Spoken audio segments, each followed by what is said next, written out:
Okay, thank you very much for coming along, ladies and gentlemen, to the public lecture for the faculty in this election time.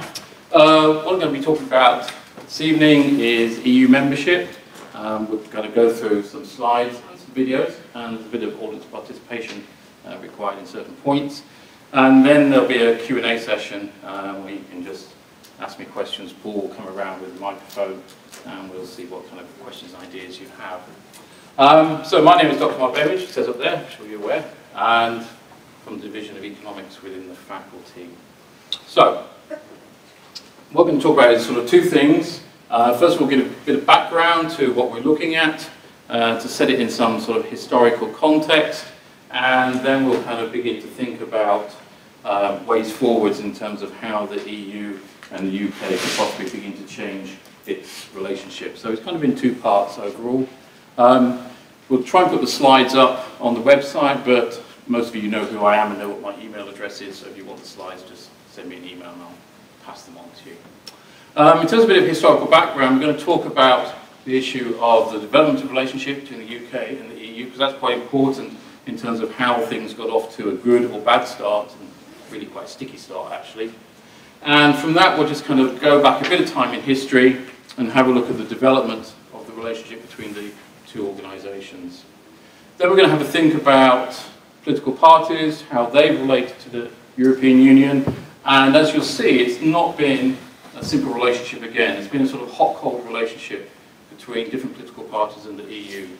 And there's this issue about Britain as an awkward partner, that we're in the EU, but we kind of spend a lot of time mumbling and grumbling about not being that keen about developments.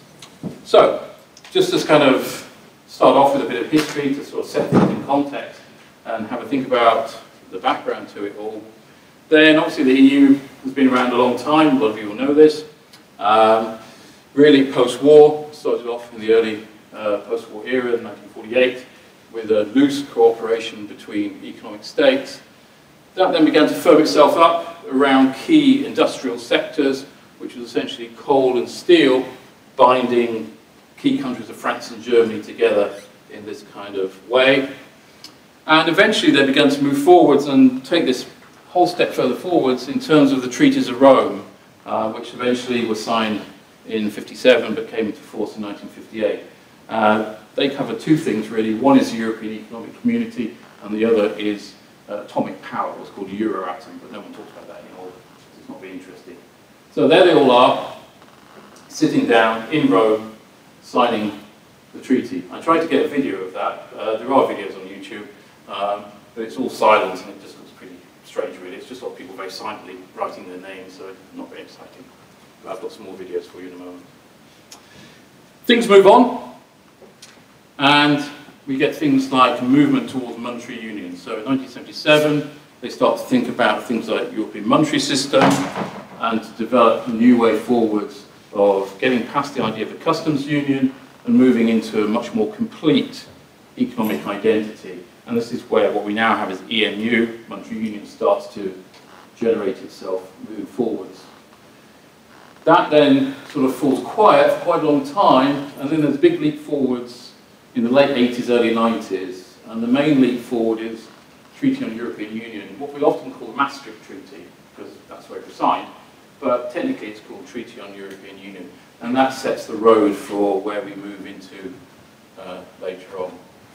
Also at that time, the other big push forwards was what's called the single internal market, where they're looking to complete the internal market. So they've gone past being a customs union, and now they're trying to get rid of all barriers to trade, capital movements, and of course movement of people, which tends to be quite a contentious issue, as we know.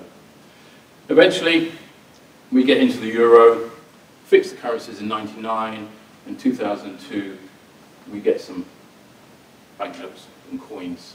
And obviously we've seen where that's happened to that situation from 2008 onwards, but we're not talking about that today, although if you want to ask questions about that later, then we can perhaps have a chat about that as well.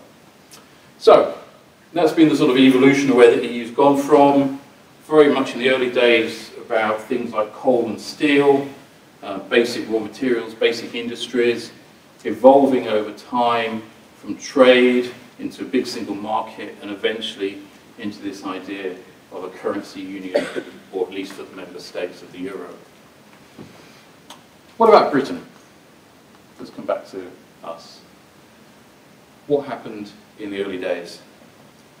Well, Britain didn't sign the Treaty of Rome in the early days, that was just the EU6. But Britain did start to make a move in the early 60s, when Conservative government, Harold Macmillan, first approached the European Economic Community, EEC, as it then was, and President de Gaulle says, yes or no, oui or non? What do you reckon? What did he say? No. No, yes. Or no, as the case may be. So President de Gaulle says no. And that was a bit of a shock at the time.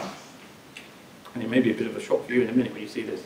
And that was quite a surprise at the time. Here we go. Hopefully we get some sound.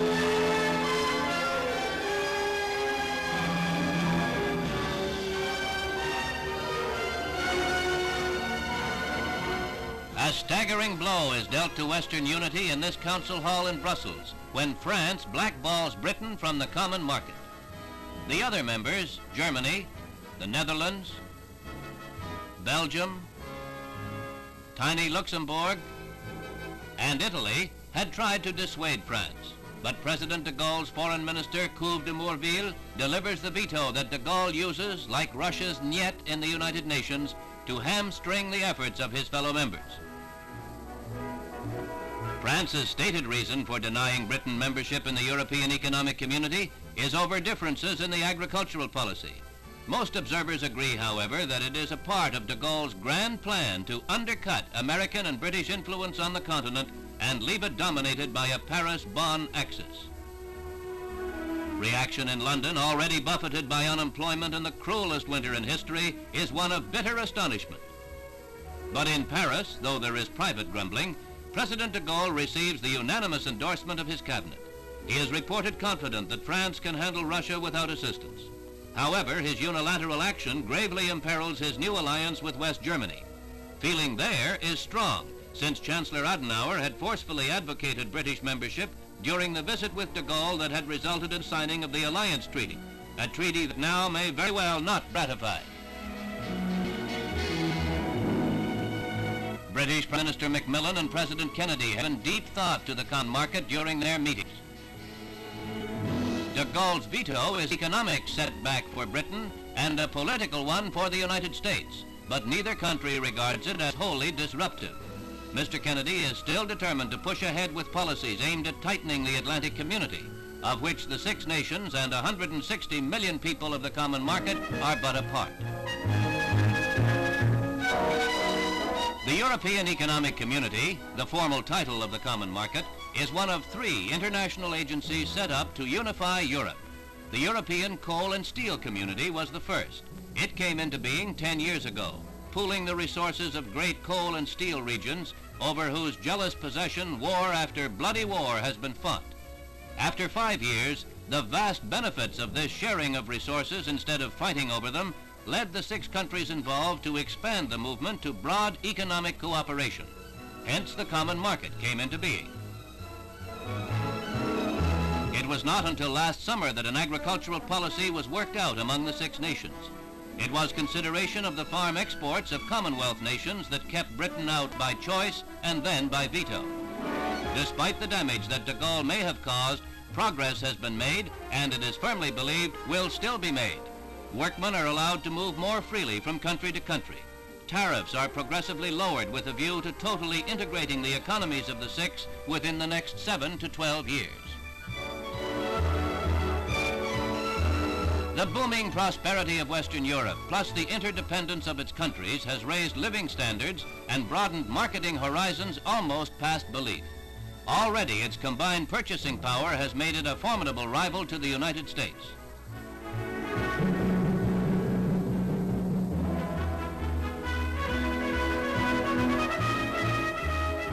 Another agency working for unity is the Action Committee for a United States of Europe.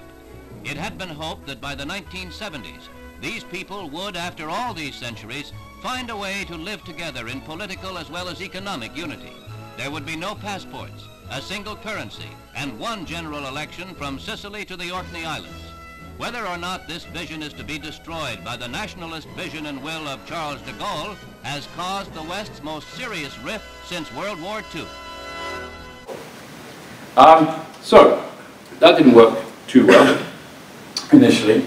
So lots of issues there going on about France, they were concerned about basically UK and America being too close. If the UK joined, it'd just be a bit of entryism for the US to get involved in European matters, and they weren't very keen on that. So initially saying no, and we end at that point there. A few years later, Labour government, Harold Wilson, again applies. President de Gaulle says, yes or no? What do you reckon? Yes. Yes. We got yes, we got no. And he says no again. There he is, saying no. So this time, same thing happens. Says no to Harold Wilson. Paris. The Prime Minister and Foreign Secretary on the way to the Élysée Palace. Thousands of people said the mission was hopeless. But time will tell one way or the other.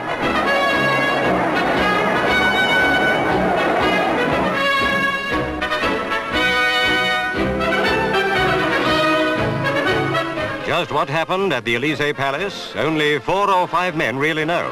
Perhaps only 2, the Prime Minister and President de Gaulle. Everybody knew, of course, that Britain's entry into the common market would be neither agreed nor refused at the Paris meetings. Obviously, there is still a lot of hard bargaining to be done. Diplomacy in Paris doesn't go like a bull at a gate. There seems no need yet awhile for anyone, pro or anti-common market, to be pessimistic.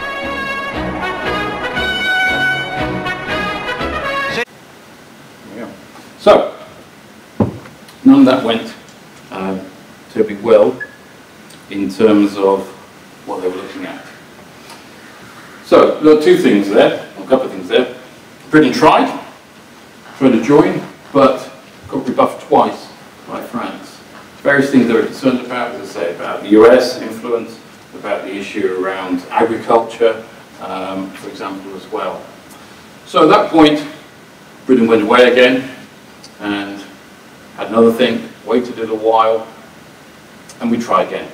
3rd time lucky, maybe. New French president, Georges Pompidou.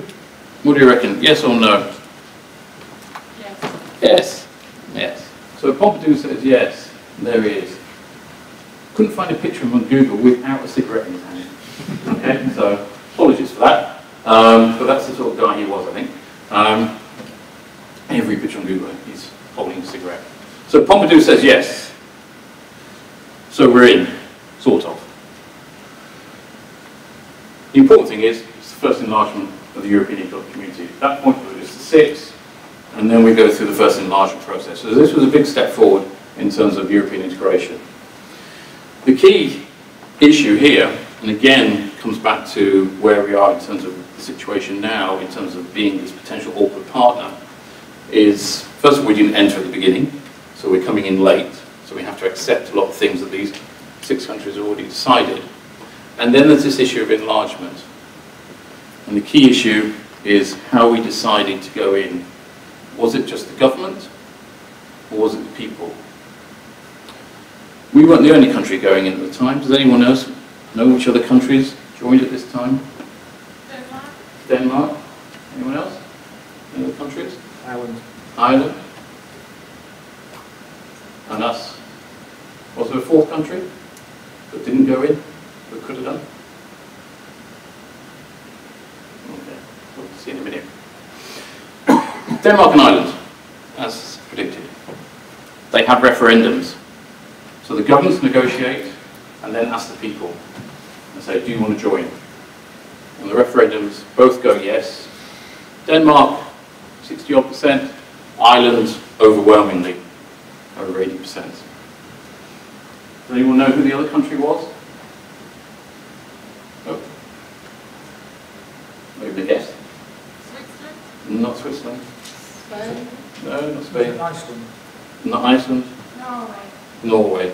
Yeah. Okay, Norway. Norway also negotiated. They had a referendum. People said no. So Norway didn't join, and it's still not a member. So that was kind of a key issue at that point. What happened in the British referendum? Trick question. The answer is we didn't have one. No referendum. And that's another big issue in Britain's relationship with the EU. Membership was basically decided by the government. Edward Heath, Conservative government, 1970, negotiated, signed. Again, I will show you a video of that. There is video of it, but again, they're signing things in silence. It's not very exciting. People are just signing in silence. They haven't even got the chirpy music in the background, the old Pathé News things. But we had no referendum. So again, the people didn't really make a choice. The argument was that it was in the Conservative Manifesto of 1970. If you voted Heath, you knew what you were going to get into Europe. But the answer was you didn't really, because they hadn't really done the negotiations, so you didn't know exactly what you were going to get. But Britain didn't have a referendum. And that's again seen as one of the crucial issues, that people didn't get to have a say at the time of membership. But then we did have a referendum a little bit later.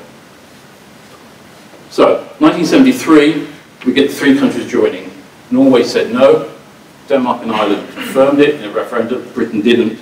But we all joined 1st of January 73, and we go from 6 to 9 in the EU. But then, Heath loses the next general election in 1974.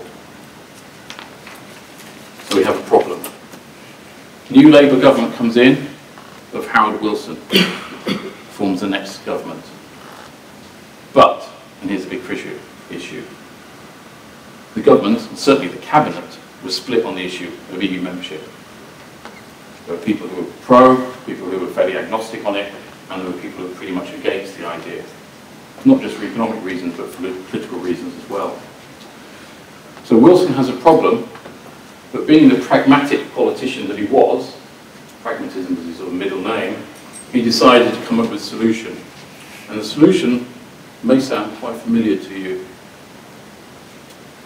Let's go away and renegotiate terms of membership. So he sends off Foreign Secretary. Anyone know who he was? I got you on that one. Okay. Jim Callaghan. Okay, Jim Callaghan was Foreign Secretary. Sends Callaghan off to renegotiate the terms with the EU. Callaghan comes back with some new terms. They're not vastly different. It's basically sort of window dressing stuff.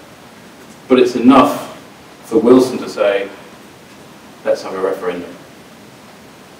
And so there is a referendum in 1975. So at this point, the British people get a choice. But it's 5 years after we started to negotiate properly, 2 years after we properly joined. Referendum goes yes by about 2/3. So that's our decision. So the other problem with Britain is this delayed choice by the people. So the people don't get to make a choice at the beginning, it's pushed through by government. Eventually they get to make a choice, but the choice is really a false one. The choice is really to save the Wilson government. That's really what it was for. Because if he hadn't gone through this, several key members of the cabinet, people like Tony Benn, Michael Castle, Peter Shaw, lots of people you wouldn't have ever heard of, would have basically left the cabinet and the government probably would have fallen. So this is Wilson being pragmatic. But it's kind of familiar where we could be in 2015. If we get a government, for example, a Conservative government, we'll talk about this a bit later, they may well go away, renegotiate, and then we have a referendum. So it's history repeating itself is what we could see after the general election.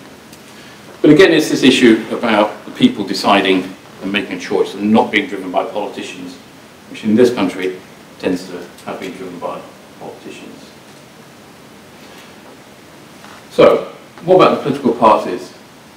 How have they felt about membership? Because that's a key thing as well.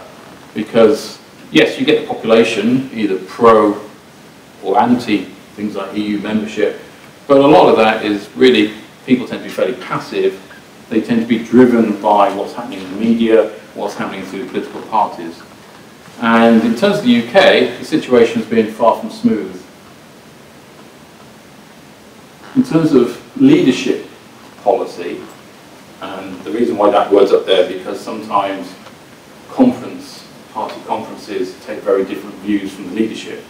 So you can get the conference voting for one thing, but the leadership actually wants something else. In terms of Conservative and Labour leadership, we get that kind of picture through the decades. Originally, back in the 40s, weren't particularly interested. In the 50s, Conservatives were kind of beginning to come around to the idea. And by the 60s, that's where we get Macmillan putting the first putting the first tentative steps forwards to trying to join, which we saw as in terms of being rebuffed by de Gaulle. Labour Party, however, was still pretty much against it. By the 60s, they begin to come around what I call conditional acceptance. Then by the 70s, basically everyone's in favour, because we go in. Then things start to turn the corner again. The Conservatives then start to become what we might call a bit more sceptical in the 80s and 90s. So we'll see some faces in a minute in terms of who might be the reasoning behind that.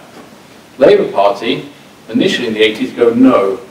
We'll see a face in a minute, so you can recognise who that might have been.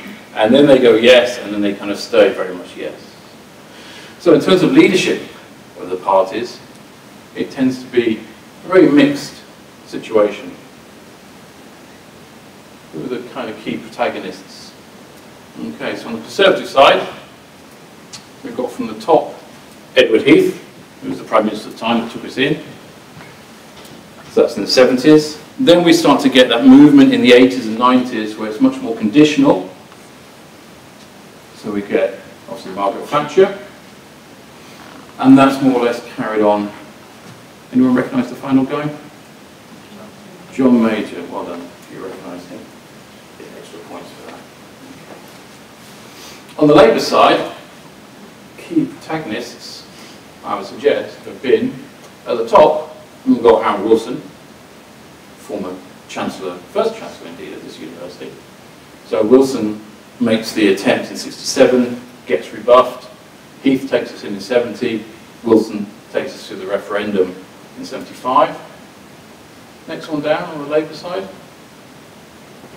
Michael Foot. Michael Foot.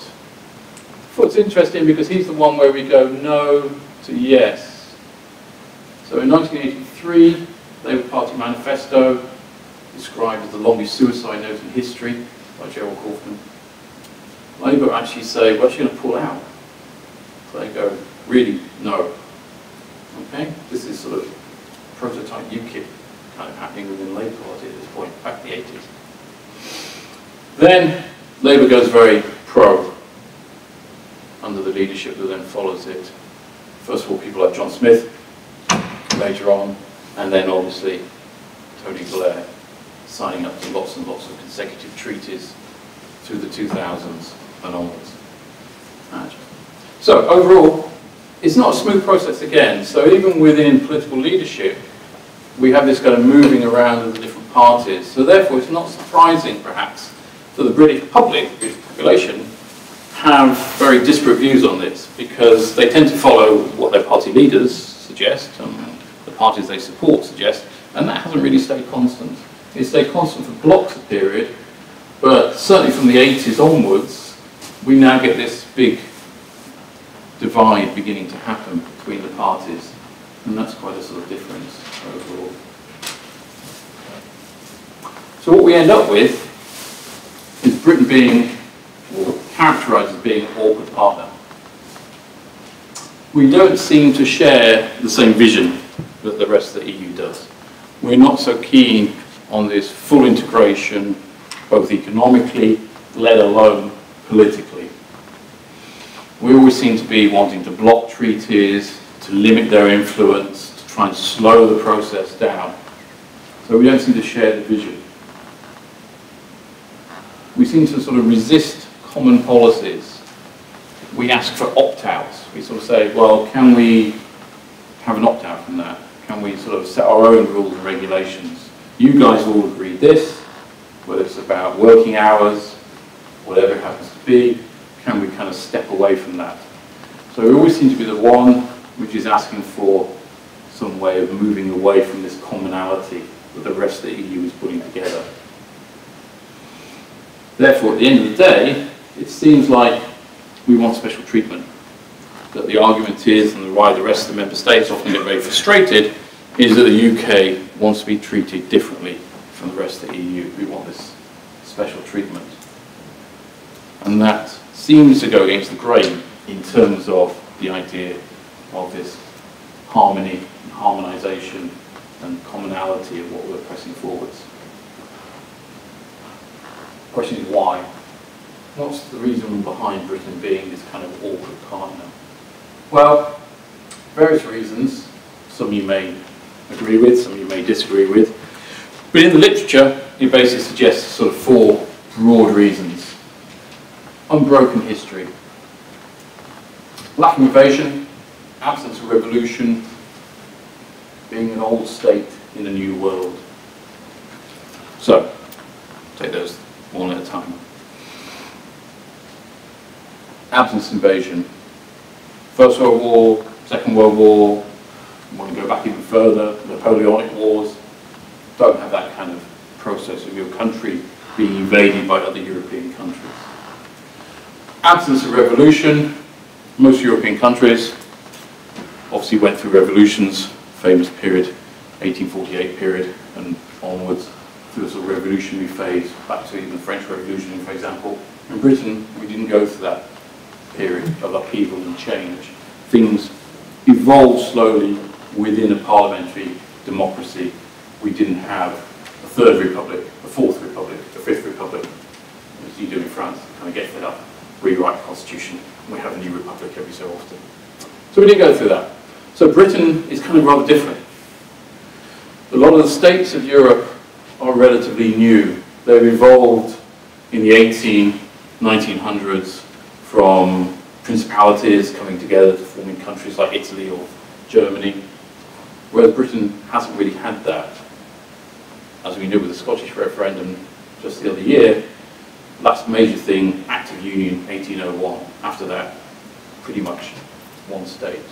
So we have a different type of history, goes the argument, from a lot of the other European countries. So therefore they tend not to be so wedded to how they are. They're more flexible, shall we say, in their thinking in terms of powers and authority and who governs them.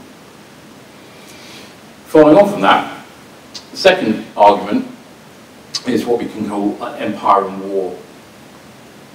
Legacy of empire, pretense of global influence. Most of the other European states didn't really have much of an empire. France had a bit, Belgium had a bit, Germany had a bit, but compared to the UK, pretty minuscule. So Britain, historically, through empire, now what we can think of as Commonwealth, had a greater reach across the world, influenced large parts of the world. Some bits we hung on to for quite a while, other bits we lost a bit earlier, America, that kind of thing, let them go their own way, sort themselves out. But we had that influence, we had that reach. We don't have that today, although we do have things like the Commonwealth, but what we have today is this, shall we say, pretense or idea of global influence. So we think of ourselves rather differently from a lot of the other EU countries. So we're a nuclear power. We sit on the Security Council of the United Nations. Yeah, France sits on that too, but no other European power. So we have this idea of dominance within the global community. Now obviously there's an issue of how relevant that is and how realistic it is. A lot of people say, well, it's just kind of rose-tinted glasses looking at the history, and some of it pretty unpleasant history involving exploitation and slavery and all that kind of thing. But it still gives Britain perhaps a different worldview than some of our European partners have. It gives us a different way of thinking about the world. A bit more of a technical one, and the next one's a bit technical as well. The idea is we have a different way of doing things, particularly in terms of a legal system. But our legal system is fundamentally different from the European system, which tends to be upon what we go back and call the Napoleonic Code, in terms of how people are investigated, prosecuted, etc. There tends to be often more presumption of guilt, whereas we tend to have theory, presumption of innocence. So there's a different situation there. And the final one is basically our economy is just kind of different. The way we set it up, the way it operates, the culture of the country is quite different. What we tend to have are much more liberalised markets. We tend to have a different type of welfare state regime, what you might call sort of much less generous than on the continent. And in terms of culture, then we have what's classified as Anglo-Saxon individualism. Put all that together, and it means that we find ourselves not that close to many of our European neighbours, where markets are more tightly regulated.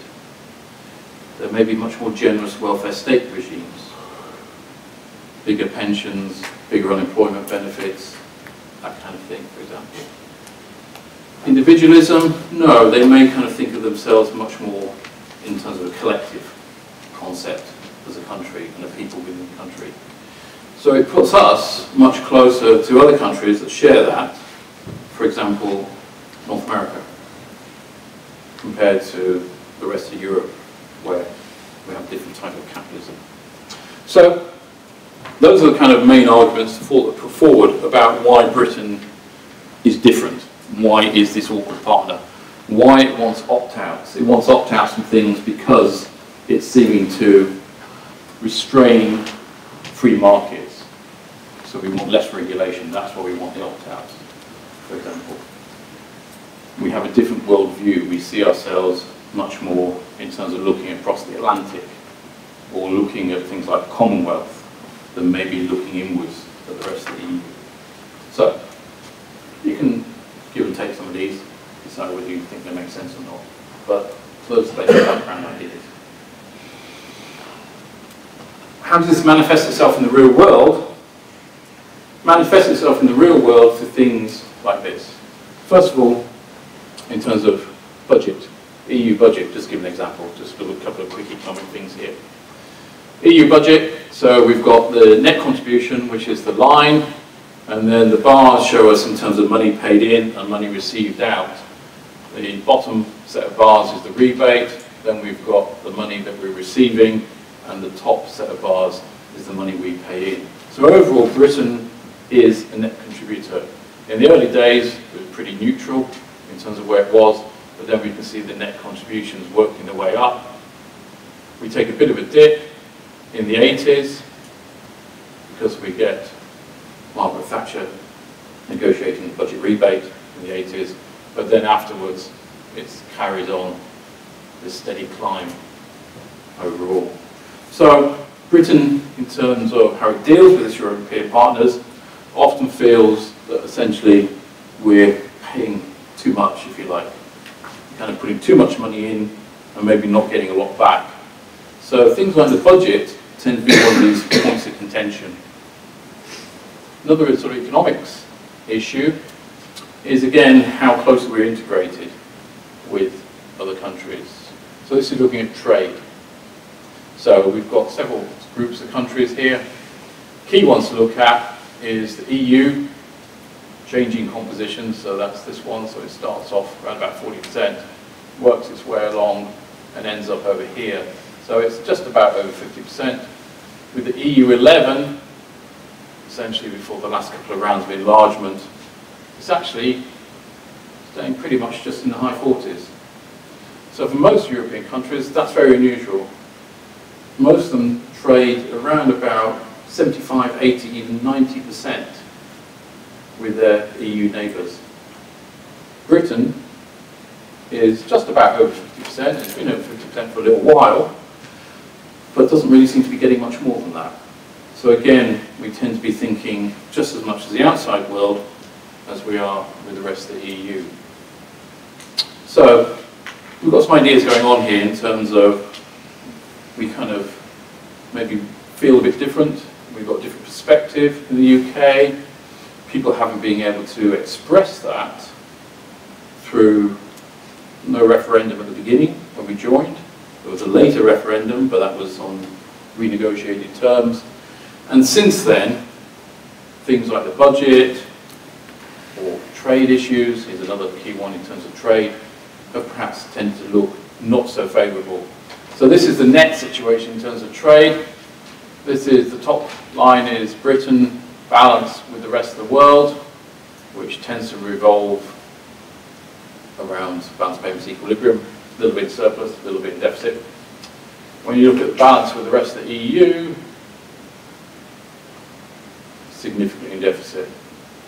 So the argument would be, perhaps, that these countries who we're kind of tied in with are not perhaps the best countries to be tied in with in terms of trade situation. We import a lot from them compared to what we export. With the rest of the world, we're pretty neutral, which is more or less where you'd expect us to be, give or take a few things. But with the rest of the EU, we seem to be kind of losing out a little bit. So again, that tends to be part of the sort of background to all of this. So, there's some background about way back in the 50s, the 60s, and 70s, thinking about referendums, thinking about Britain maybe being a bit different in terms of how it deals with the EU, being a bit different in its philosophy, its thinking about the EU. And so we get into this situation now where we're kind of thinking, well, what happens? In or out? So lots of things have kind of come together in the last few years to think about this. In Europe, obviously we've had the repercussions of the global financial crisis leading into the Eurozone crisis, sovereign debt crisis. So all of a sudden, big key thing in the European Union, the euro, from 2008 onwards, has got into difficulties. All of a sudden, the idea of the European Union providing stability for trade and growth and jobs has seemed to have disappeared. Certainly if you've been in any of the crisis countries. So if you're in Greece, Spain, Portugal, Italy, Cyprus, you're probably not a great fan of the euro at the moment. What we had in this country, and we've had a build-up of these ideas about in and out. Work has been on this for a long time, really since the 75 referendum. People have been looking at this, but it's been pretty much in the background. But from the sort of late 80s and 90s, it's been looked at more and more. It's only recently sort of begun to sort of penetrate through to the politicians and therefore through to the general public, when actually there's been a lot of work on this in the background by economists for some time now. And now it's beginning to come through. And one of the key examples of that, obviously, as in the UK, is the rise of political parties like UKIP. And across the European Union in 2014, European parliamentary elections, a lot of what we might call Eurosceptical parties, not just in the usual suspects, so your sort of parties in sort of Italy, France, but also parties in what you normally see as sort of quite stable pro-European countries, such as Germany, coming out and being quite Eurosceptic. So we've had this kind of movement of things happening gradually in some cases, apparently more sudden in other cases, with the Eurozone crisis over the last few years. And so now we're beginning to think about this issue of in or out. So, what we can think about now is now and the future. What about the future of the UK-EU relationship? So we've got some ideas what we could think about. We could think about possibly looser ties with the EU. We could think about Britain outside the EU as well. We can think about what could happen in the general election, and if we had a referendum, what would actually kind of happen, and what might an outcome be from all of that. So we're now in the sort of second half of what I said I was going to talk about. Looser ties with the EU. Your first option is what's known as the status quo option. So let's have a look at that. There we go. Hold on. Not that status quo. No. There's one for the teenagers there. Okay. That status quo. Okay. So, the status quo position, not that one, not that one, is, didn't get enough laughs first time, so I have to repeat it. The status quo position is as you are, essentially. What does it mean? It means we rely on what we've got. So we've got opt-outs from EMU. A treaty in the European Union, a Maastricht Treaty, renegotiated an opt-out from the euro, as did Denmark as well. So we keep that. We might refuse to participate in further integration. So if the rest of the EU wants to push ahead, we sort of say, you guys go, we'll stay where we are, thank you very much. What's known in the jargon as variable geometry. Okay, there's a nice little phrase we forget. What we could do is start to think about this world outside a bit more. We could think about establishing bilateral trade agreements with third parties, other countries, or perhaps a group of countries, for example. And we'll come back to think about that a bit later on. Are there any problems with this? Yeah, there are some problems. The power of the veto, where governments can just say no, or in General de Gaulle's case, no. Okay, back to him again. Most of that kind of been watered down and gone, because the governments exercise that veto, block progress, everyone else might want to move forwards, but one government just says no. And as we saw in a couple of clips there, mostly the rest of the EU countries wanted Britain to join in 61. In 67, de Gaulle just threw down the veto. So to get around that, the European Union has come up with a new exciting idea many years ago called QMV, qualified majority voting. Okay. What that does is it means that you just can't automatically wield your veto. You can on certain things, and Britain did it in 2011 on the Fiscal Compact, but a lot of other things it's much harder to wield your veto. You have to get a coalition of other countries who don't agree with something, and that coalition has to be large enough to generate a bloc in QMV, qualified majority voting. So it's a weakened tactic. Just simply to say no to things is now much harder than what it was in the old days, because the EU kind of realised that if you just throw down the veto, you start to block everything, and then you get into lots of difficulties in terms of trying to move the process forwards. It is a compromise solution. It's kind of, well, we just kind of keep muddling along. We're not being very positive one way or the other. We're not being fully integrated and fully a member and fully a partner. And we're not kind of saying, we've had enough of you guys, and let's go, let's leave. It's a kind of muddling along compromise situation. And the EU, as the UK, remains committed to what it's already signed up for. And that may not be what you want. So what you've already signed up for, you can't get out of. So status quo position is a sort of muddling along thing. Next one is to renegotiate. So now we're taking a trip back in time to James Callaghan, back in the mid-70s. Okay? Rushing off to Brussels, saying we need to renegotiate membership. This is essentially the Conservative Party position, where you renegotiate membership, assuming you form majority government or some kind of government after the 2015 general election. So you go off and renegotiate. This current Parliament, they've already started this process by looking at the relationship between Britain and the EU. Does anyone know what this process is called? No. They kept it so well hidden. No. It's called a review of balance of competencies. It's on the government website, www.gov.uk. It's called balance of competencies.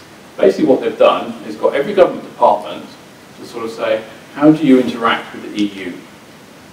What bits of what you do is determined by Brussels. Okay. What bits of that could you push away? Could you do without them, essentially?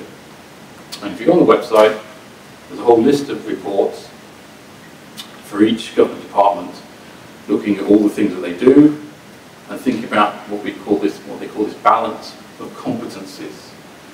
Basically, this is drawing up the list of what they want to go away and negotiate with the EU with. So it's like, at the moment, you tell us to do this, we don't think we need to do it. There we go, negotiating point. So it could be about anything. It could be about economics, it could be about labour markets, it could be about trade, about anything. So they've already started this, but most people don't know it. But they have. So what are the big targets? Well, various targets.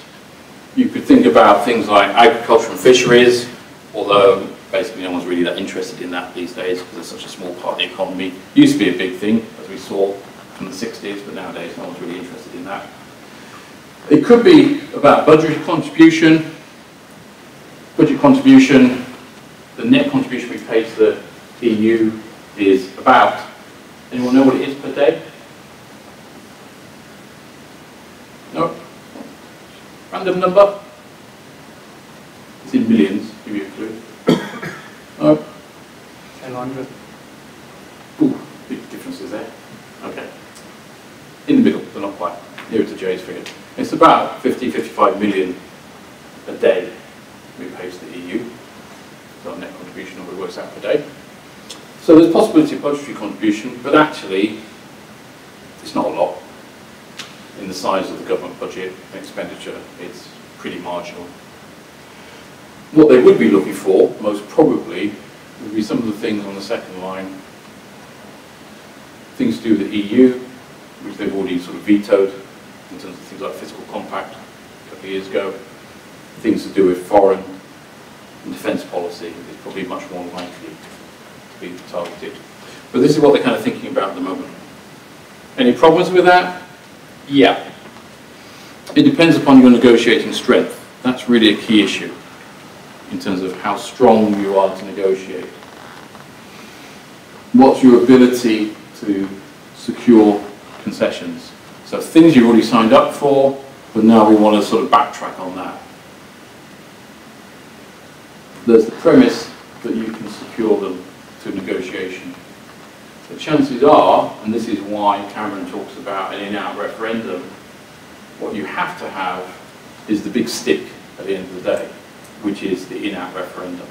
So you don't sort of go to the EU and say, let's negotiate all this, let's talk about all this, let's think about things we don't want to be involved in, and then I'll tell you what we do, we'll just ask the British public if that sounds okay, because most of the time people won't really understand what they're being asked about in that situation, because it's such narrow, detailed things. What they've done is set it up in terms of let's go and negotiate all this, and then we'll ask people whether they want to stay in or leave. And it's that leave which is the sort of stick to try and force the EU to negotiate all this. Otherwise the EU would just basically call their bluff and say, I'm not going to discuss any of this. You're a referendum if you want. Chances are, if you failed to negotiate anything, you've got nothing to have a referendum about. And therefore you, Prime Minister Cameron, look weak. So that's why we're going down that route. And that's why they're looking at that route. So that's basically the route the Conservative Party are trying to take. But it rests on the idea that you can successfully negotiate. And the issue is, would the rest of the EU be interested in negotiating? The Conservative Party, as I said, have got this list now. So the balance of competencies of things they want to negotiate. But the question is, would the rest of the EU really be interested in it? If they weren't interested in it, and we went for the stick, and we went for the in-out, what could we do? What would an in-out situation look like if we went outside the EU? A couple of options here. First of all, we needn't be alone in Europe. There are two other groups that we could join, EFTA and the EEA. Who are they? Well, we could rejoin at the very least EFTA, European Free Trade Association. We set that up. 1916, Stockholm Treaty. Britain was a founding member of that, and then we left to join the EU. But we could go back to it. It's still there. I checked before I did the slides. It has a website, so it's still there. Or we could move on from that and get a little bit closer and join the European Economic Area, which is basically one step closer to the EU. So in terms of the EU, you've got the European Union, you've got the EEA, and then you've got EFTA.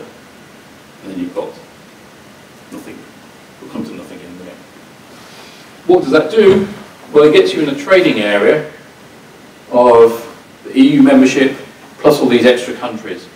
So 30 plus countries.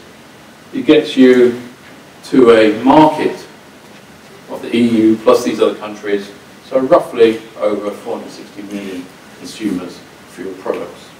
So in terms of trade, nothing really changes. If you're in EFTA, people movement would change a bit, but probably not a lot. If you're in the EEA, people movement doesn't change. Okay? Not that you've read it carefully, but if you look at the sort of, for example, when you apply to university, it talks about home EU students. When it talks about EU students, if you read on a bit more carefully, it would also say in brackets, also EEA. They get sort of bundled in as well. So the movement of people, if you went for a European Economic Area, wouldn't really change. Trade wouldn't really change. You have free access to the EU market. The problem, the twofold. There would still be a bit of money to pay.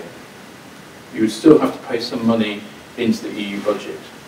Not as much compared to full membership, because you're not a full member, so you kind of get like a discount rate. Okay? But you still have to put some money in, and that may also become a problem and be hard to sell to the public. We've left, but we're still paying for the privilege, but we've left. I think that's a bit of a hard one to sell maybe. The other problem is power imbalance. There's not many countries left in EFTA and the EEA. Most of them, gradually over time, join the EU. Most of the countries in EFTA and EEA are quite small. Norway, Iceland, who else? I don't know, probably Greenland, a few other little places with not many people. Problem therefore is power imbalance. If you're trying to negotiate with the EU, you're now in a much weaker position. You're a member of a trade bloc, you've got friends, but you haven't got many friends. They've got a lot more friends who are much more economically powerful than what you are and your friends. So you have a problem. So it may be difficult to negotiate. The next step is to think about signing up some kind of bilateral trade agreement with the rest of Europe. What's often known as a Swiss position. That's where Switzerland is. So Switzerland is outside the European Economic Area. It's outside of that. They've voted several times. They've had referendums to join. The Swiss quite like referendums, if you haven't noticed. But they keep voting no all the time. So they're in this situation where they're outside of the EU. They're also outside of EFTA. Basically, they have bilateral trade agreements with the EU.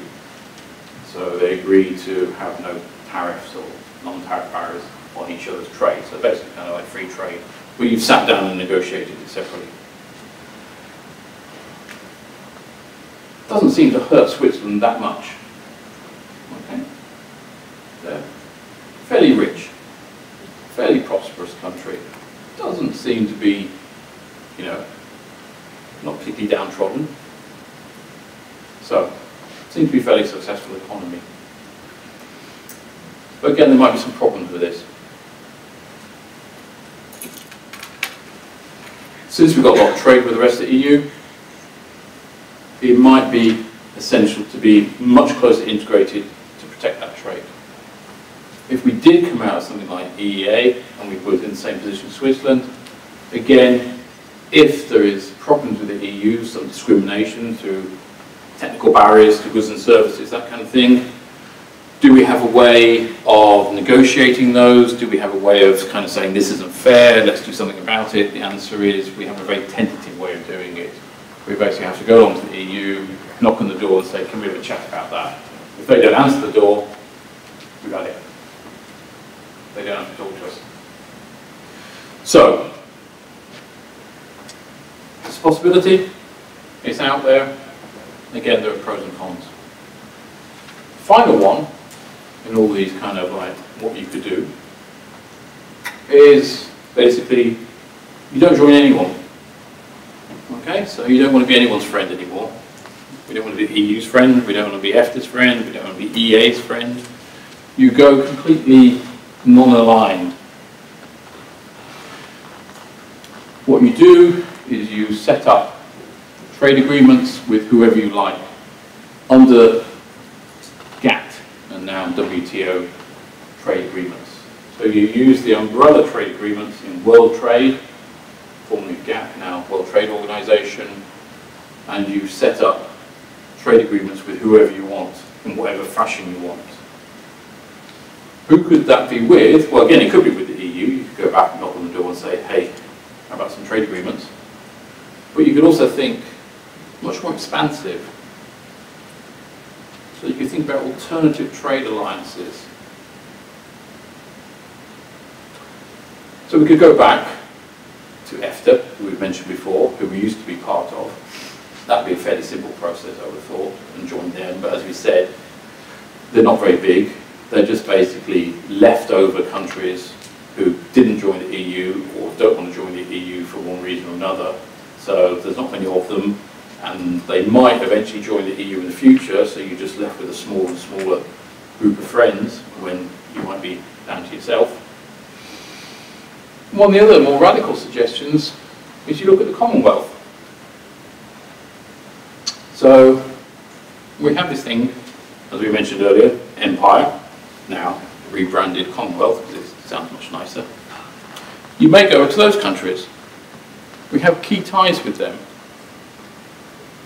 through history, through language, etc.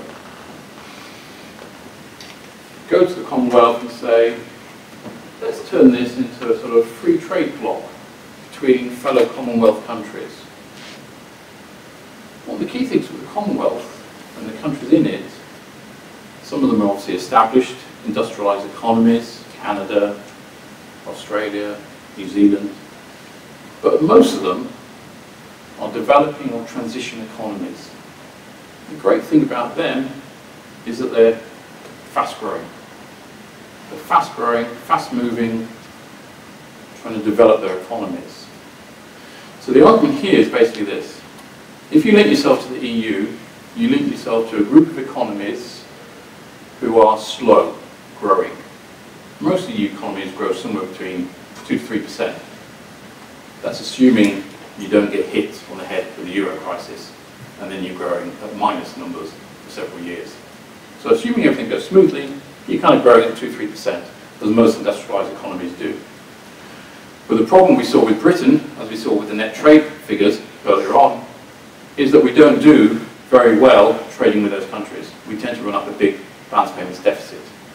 So they don't seem particularly ideal countries to trade with, because they're better than us, frankly. They're producing lots of stuff. And they're also not particularly growing very fast. So they're not going to be buying lots and lots of our goods and services, because simply those economies don't grow very fast.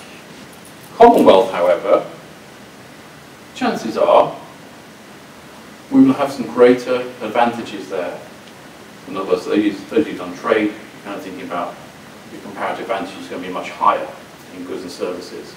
Chances are the stuff that we produce, they would be much more interested in. They also grow a lot faster. So the speed that they would want to buy our exports would be a lot faster. So the Commonwealth is sitting there. As we know, it's basically a little talking shop. Queen turns up once a year to have a photograph taken in front of everyone, then it goes away again. And what else does it do? Not a lot. It's a bit of a talking shop, really. Don't really do anything. What about if you turned it from a talking shop into an economic trade bloc? That would perhaps be something much more useful.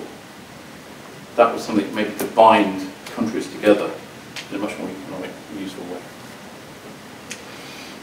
The other idea is we join NAFTA. So we do become the 51st state.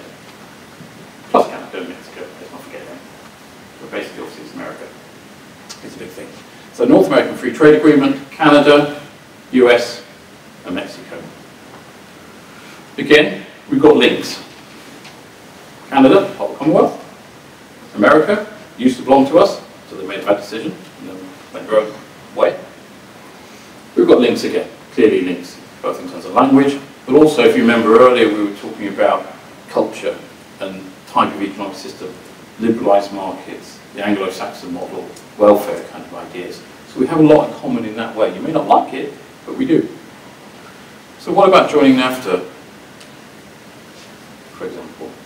Again, you're linking yourself to economies that on the whole tend to be somewhat faster growing, more dynamic economies, with lots of built-in advantages that we have with these countries already.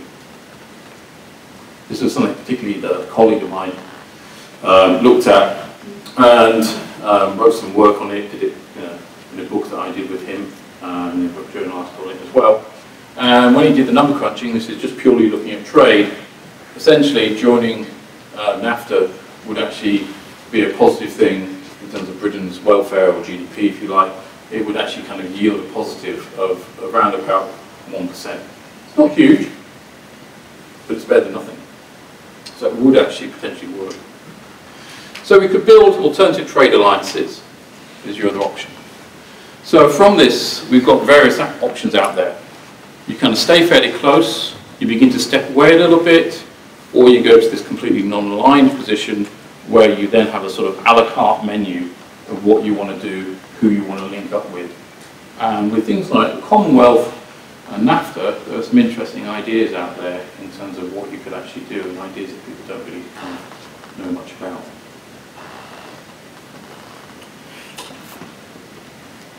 What could you do domestically if you left?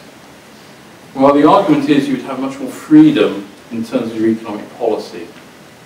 So forgetting our relationship with other countries, forgetting who we might be friendly with or not in terms of other countries, we can think about what we could actually do domestically from an economics point of view. You could change and think about having a different type of economy, different type of economic policy. First, in terms of monetary policy, what you could do is go for this. Low interest rate strategy, or sometimes called cheap money. So Bank of England, BOE, sorry about that, otherwise my slide gets too many words. Bank of England provides favourable climate. So Bank of England controls inflation, which is what it tends to do at the moment. At the moment, obviously, inflation is very low. There'll be a bit of deflation going on, but that's just unusual circumstances. But generally speaking, controls inflation around a target of 2%. What does that mean? It means we have reduced long-term interest rates. Why is that important? Because if businesses invest, they invest in the long term. If households borrow money, otherwise known as mortgages, they tend to be for the long term, your 25-year mortgage. What you don't want is to see your mortgage going up, and firms don't want to see the cost of their borrowing for investment and goods and services going up. So, you could have that kind of situation. In terms of fiscal policy, what you could look at is something like this. Much more active use of fiscal policy, so you're not constrained by things to do with budget deficits of 3% or national debt 60%, which even though we're not part of the Eurozone, we still get monitored on, and the EU still tells us if we're going over these limits, because we're not in the Eurozone, we can just turn around and say, thank you very much for telling us, goodbye, I'm not going to listen to you. But they still tell us about these things. But if you weren't in that situation, you could move away from all that, and you could think about targeting specific sectors of the economy. So you could think about not deindustrialization, maybe, but reindustrialization. So you move away from being purely a sort of service-based type economy and think about putting money into areas of the economy which would yield you goods and services, exports, etc., which other countries want to buy. In other words, you follow the model of countries such as Germany, that kind of idea. Which leads on to this. Industrial strategy. First up, people. Your most vital asset in any country essentially is the people in there. So you look at human capital, we call it economics. Think about education and training, covering all sorts of levels. So we begin to see some of this dialogue going on now, where people are kind of thinking about not just universities, but then they kind of think, oh, what about things like apprenticeships? And again, in successful Western economies, say Germany again, classic example, things like apprenticeships are seen to rank as high as going to university. It's a good thing to be doing. It's not a second best. You didn't go to university, bad luck.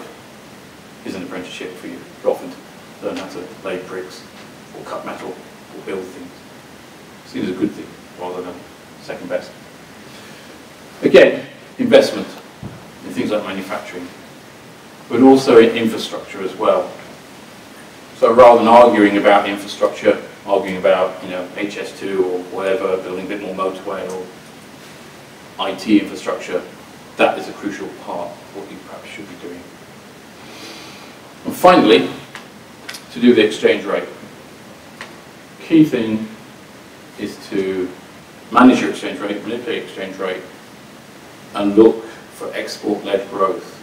The countries that have done successful after the Second World War were essentially those built on export-led growth. So in Europe, which was like Germany, devastated by the Second World War, Japan, and Far East, following on from that, South Korea, same kind of policy. Nowadays we see it with China, export-led growth in China, through having an exchange rate policy where you artificially depress the exchange rate to make yourself more competitive. So you can think about that kind of thing as well. Not to say you can't do those within the EU, but a lot of the things within the EU may put constraints upon this. And the idea is, and the argument that a lot of people put forward, is that if you came out of the EU, those constraints would begin to melt away, and you would have a lot more autonomy over your economic policy. So, good or bad? Stay or go? What do the experts say? And a few lunatics as well. So, net benefits to the UK of EU membership. Net benefits. On the negative side, where it's really not a net benefit, in other words, net cost, we get some estimates from UKIP. What surprise? Not very keen on the idea. Big net cost. On the other end, on the other end of the spectrum, we get BIS, which is basically an organisation, pro-European business organisation. Not surprisingly, they go the other way. So we can probably ignore those two because they're very much sort of either side of the argument, on the extreme end of the argument. Then we get some right-wing think tanks, people like Civitas and IEA. They're kind of over there again. Again, probably not particularly neutral in their thinking. But then we start to get some people who are probably a little bit more neutral.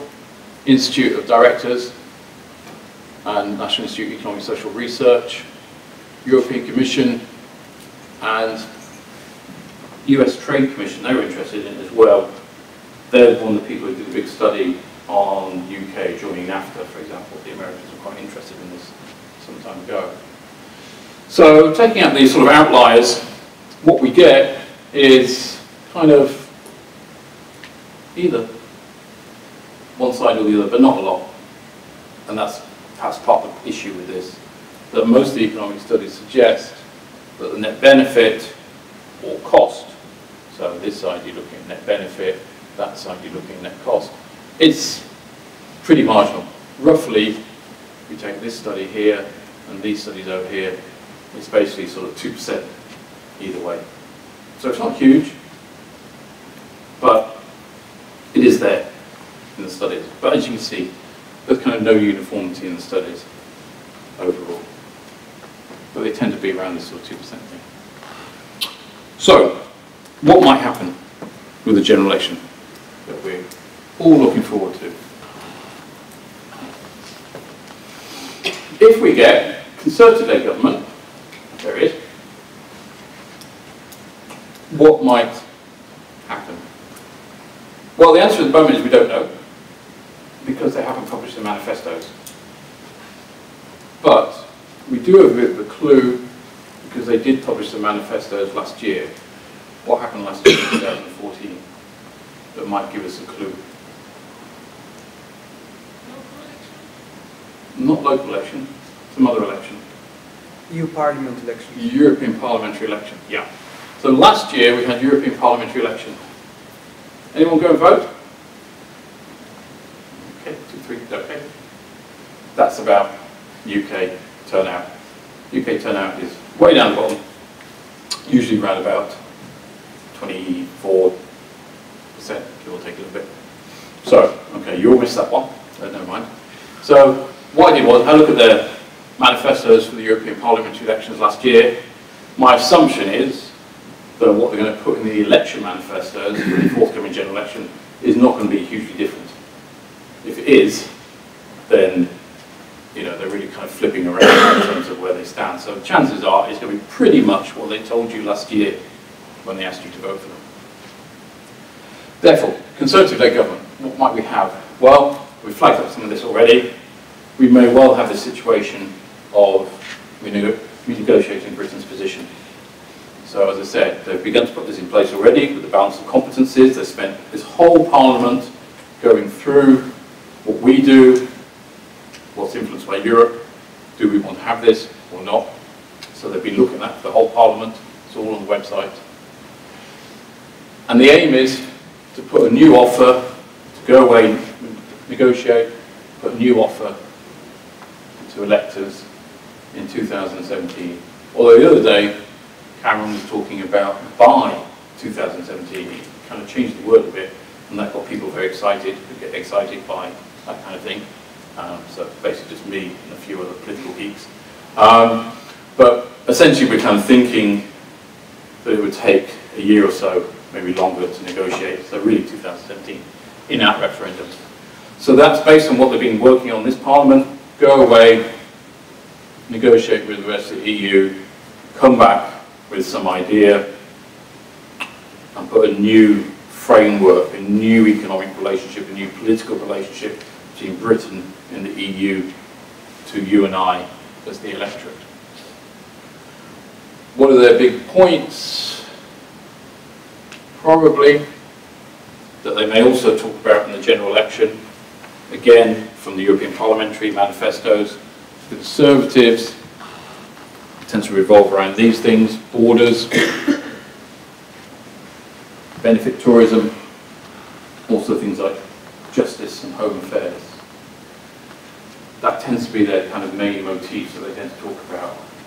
They don't tend to talk about much on the economic side of it, and that's one of the things we tend to see in all of this debate. There isn't usually much talk about the economics of it. It tends to revolve around these kind of issues instead, because they tend to be sort of more intuitively easier for the general public often to understand. What happens if we get Ed? Labour-led government.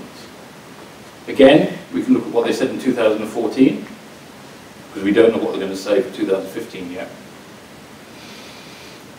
No future transfer of powers from Britain to the EU without an EU in-out referendum. Remarkably similar. So very similar, but slightly different. So for the Conservatives, it's go away and renegotiate and have a referendum. For Labour, at the moment, their position is essentially that status quo position. No more future integration. If that does come on the horizon, then there is a future transfer of powers from Britain to the EU, then we'll have a referendum. That's basically their way of putting the block on the rest of the EU, trying to perhaps push forward by having that big stick called in-out referendum. The problem with that is, how do you define future transfer of powers? Where do you draw the line? Is it your straight banana syndrome? Or is it something much more than that? Where do you draw the line? And what happens if you could negotiate an opt-out in the meantime? So the rest of the EU agrees to harmonise and transfer a lot of power centrally, and you just get an opt-out. If you get an opt-out, then you don't need to have this referendum. But again, that could be part of the argument, to scare the rest of the EU that you don't go down this referendum route. But otherwise, they're talking about in-out referendum as well, but not based on renegotiation, just based on this idea of transfer of power. What else are they talking about in terms of EU membership? There's a very different view. what they were talking about in 2014 was this idea of reform agenda, as they called it, promoting growth, jobs across the EU. That was their idea. And also completion of the single market in these areas, digital, energy and services, to try and harmonise things in those areas. So from that, we see the differences that we've met earlier on between the parties. So the Conservative Party, in terms of leadership, is much more conditional support. So the things they tend to put forward, as we saw on the previous slide, tend to be sort of negative. No more people, no more benefit tourism, no more movement on justice and home affairs and defence and all that kind of stuff. Labour Party, intuitively, as we've seen, apart from the brief Michael Foot period in recent times, tend to be much more pro-integration. So the messages we get there tend to be much more positive. Growth, jobs, that kind of thing. So that reflects their overall, not everyone in the Labour Party, but overall position in terms of being much more positive about things.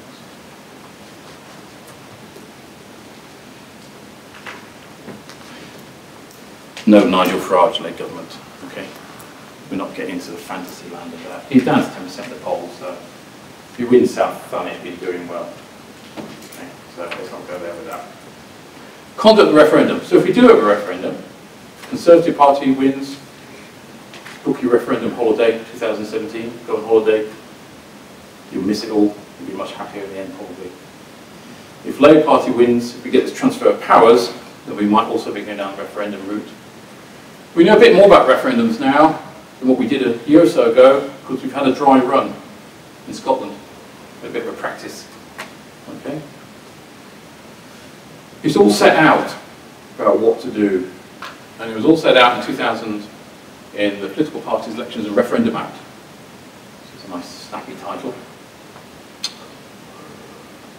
The main thing is this thing called Electoral Commission. It basically sets the rules. When we had the referendum in 1975, they didn't have this. They just basically made it all up. And the other referendums we had, until this act came in place, essentially they just made up the rules every time. Okay?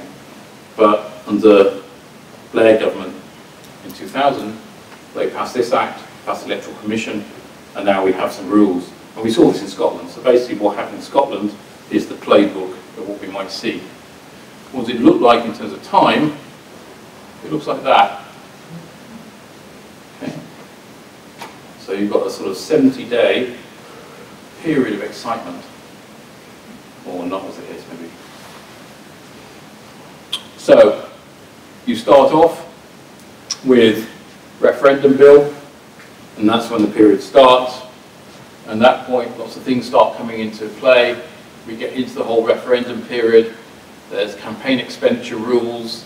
There's broadcasting restrictions. So the broadcasters have to sort of interview people from yes, no, you know, all that kind of thing. So it's like now when you see broadcasters interviewing people, you get someone from Conservatives, someone from Labour, someone from Lib Dems, and someone else random gets interviewed. So you have to have that sort of equality and all the broadcasting kind of things. The Electoral Commission comments on the question. So obviously in Scotland that was a big issue. So the SNP come up with a question, and there was a bit of argument whether to answer yes or no is the way you set the question, and what that then means, because you know people find it harder to say no and they find it easier to say yes. So it depends how you set the question. So lots of argument of that. But basically the Electoral Commission comments on that. The government comes at the question, they comment on it. The idea is if they comment on it severely enough and say this is really bad, then they may change it. We get to what this is called designations. Designations close. Electoral Commission decides on designations. Okay, it's not very helpful. I'll explain what that is. Essentially, you get the idea that if you had a referendum, you'd have two groups. You know, people campaigning yes, people campaigning no. Okay? To go inside of those groups, yes, no, you have to basically register with the Electoral Commission. So political parties were already registered, but if you had a referendum like this, then parties will often get split. So you get some people in the Conservative Party voting for staying in, you're sort of Kenneth Clark type figures, you get a lot of people voting no to leave. Same in Labour, actually. And actually there's a few Lib Dems who are not that keen on Europe as well, but they keep very quiet about it. So this would be the different groups coming together. And these things, this is called permitted participants, begin to register. Again, this is the same thing. This is where you start to get groups coming together in terms of yes and no. Then you go through the whole thing, and then day 70, whoopee, we have a referendum. So you're basically voting yes and no. So how it all works is now laid down. You're not making it up as you go along. In the past, they used to make it up as they go along. But now we kind of know how it would actually work. And say with Scotland, referendum of the year, kind of gives us pretty much an idea of what would happen, what the circumstances would be like. So what might happen if we had a referendum? Who knows? But what does history tell us in terms of are people happy or not with the EU? So this is from Mori, Ipsos Mori, going way back to 77, and then going right the way through to October 2014. So we've got get out, stay in, as they call it. So initially back in the 70s, very much out, in was down. Then we get a crossover happening about here in the mid-80s, early 80s. And then the stay in starts to climb, and stay pretty much, and the out is down here. Then we get a state of sort of crossing over around about 99, 2000. Then we get back to where we were. And then we get a little bit of a situation where it crosses over again, and now we've kind of gone that way. Which is kind of interesting, because with all the sort of, UKIP excitement, actually, the overall opinion polls are very much staying in at the moment. Which is one slight interesting thing about this UKIP stuff. Maybe it's a bit overhyped. Couldn't possibly comment on that, but who knows. So, it moves around. So where could it go 3 years down the line? Who knows? It kind of moves around a lot. So we don't really know. A campaign would perhaps focus people's minds, think about the issues, and they might have some changes to that pattern. But as you can see, broadly speaking, on average, the staying in vote or opinion is higher than the leaving. But if you had a real campaign, a real referendum, you don't know. So, that's that bit. Here goes that screen, which kind of sort of means the end. But before we get to the end, I'll just plug what I do. And these books are available from all good bookshops and bad ones as well. Okay, so where all this has come from is work I've done with colleagues over the last few years on Britain and Europe. So, authored book on options of Britain and Europe, and an edited one called Britain and Global World, published by Imprint Academic. And then some other books we've done about Britain and Europe. A couple of years ago, did one which was looking at Euro as well, but also was kind of summarising the sort of cost-benefit issues around UK membership, and then was sort of thinking ahead and looking ahead. And so we managed to publish a book on the Euro exactly when the crisis hit. And of course it says nothing about the crisis, because we'd written it about a year and a half before that, and then it was being published for like 6 months. So it comes out and you think, ah, fantastic, completely irrelevant book. That was well worth 3 years of my life.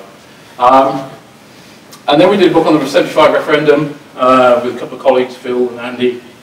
And so we did 2 books on the referendum, but this is kind of the one we wrote. The other one was an edited book where I went and found people who were taking part in the 1975 referendum, which is harder than you think, because most of them are dead, to write me chapters.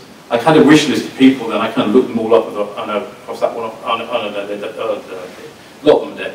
But I did an edited book where I actually found people who were still alive, because communicating with them was a bit tricky, to do me chapters in kind of what they were thinking about and what they were doing at the time of the 75 referendum and how their ideas had changed. But the book we did together, I wrote with 2 colleagues, is this one. And again, all the information about Britain, Europe, the referendum, how we're similar and different to the rest of Europe, and the thing about the conduct of the referendum things I've just talked about right at the end, that's in that book. Back to that screen again. Okay. So that's the end of me, or not, as the case may be, unless you've got some questions to go for the last half an hour or so.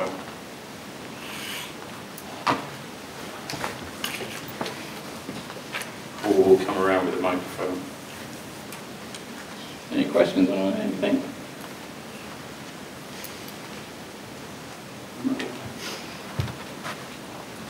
Yeah.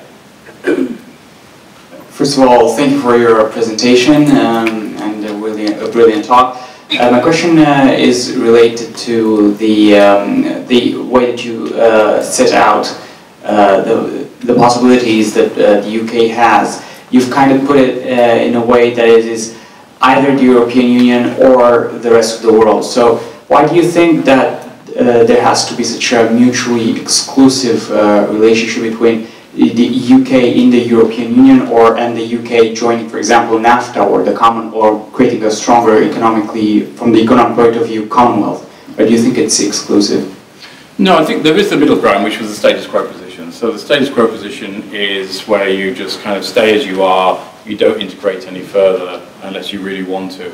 Most of the opinion polls, we looked at these stay in, get out opinion polls, but most of the opinion polls in terms of do you want further integration in the UK, the answer is overwhelmingly no. So most of the population don't want any particular further integration. So the status quo position gives you that position of not moving any further. But if you do have the idea of an in-out referendum, which both political parties have on their agenda at the moment, although whether it would actually come to fruition at the end of the day is obviously debatable, but if you did have that in-out referendum, I think it's important for people to think about what the out would mean.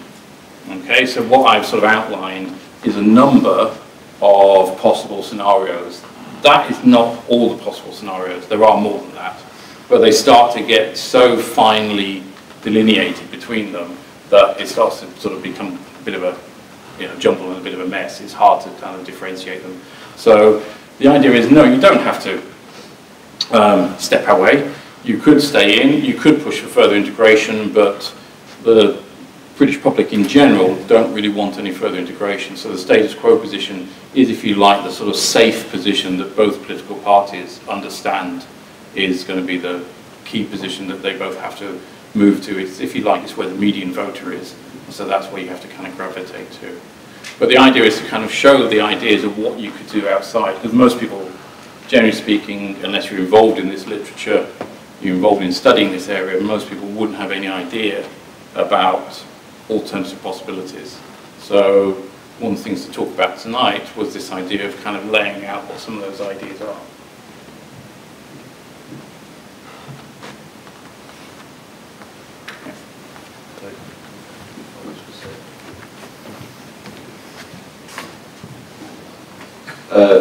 What effect would further integration have on the UK in terms of everything like trade and everything like that?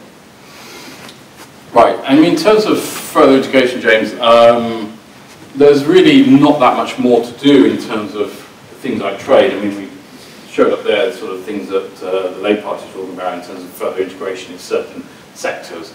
But those are fairly sort of small-scale things, really, and most of that is either beginning to happen or it will evolve anyway. Because a lot of those areas are things which are not really particularly governed by the EU. They tend to be governed by transnational corporations who sort of set the rules in terms of standards for this, that, and the other. So I think in terms of further integration, in terms of things like trade, to be honest, there really isn't much you can do in that, and that's why the EU has got to this position. So it first of all set itself up as a customs union, and so that was the sort of Treaty of Rome. It completed the customs union process by 1968. So at that point they completed that. And then they went into sort of a bit of a sort of moribund position through the 1970s.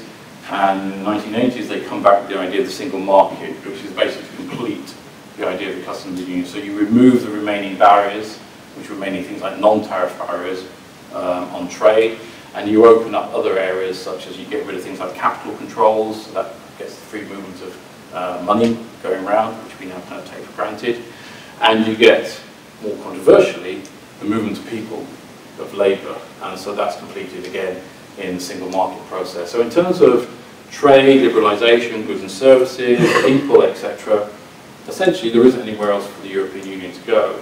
That's why the next big idea they came up with is what you need to do to liberalise and have a single economy is to have a single currency. That's where that kind of comes from. So it's a bit like, you know, if you were sort of in the UK and you have your different regions in the UK and you have free trade and free movement of people between Yorkshire and Lancashire, for example, but you had different currencies between Yorkshire and Lancashire. And you kind of think, gosh, that would make things a little bit cumbersome.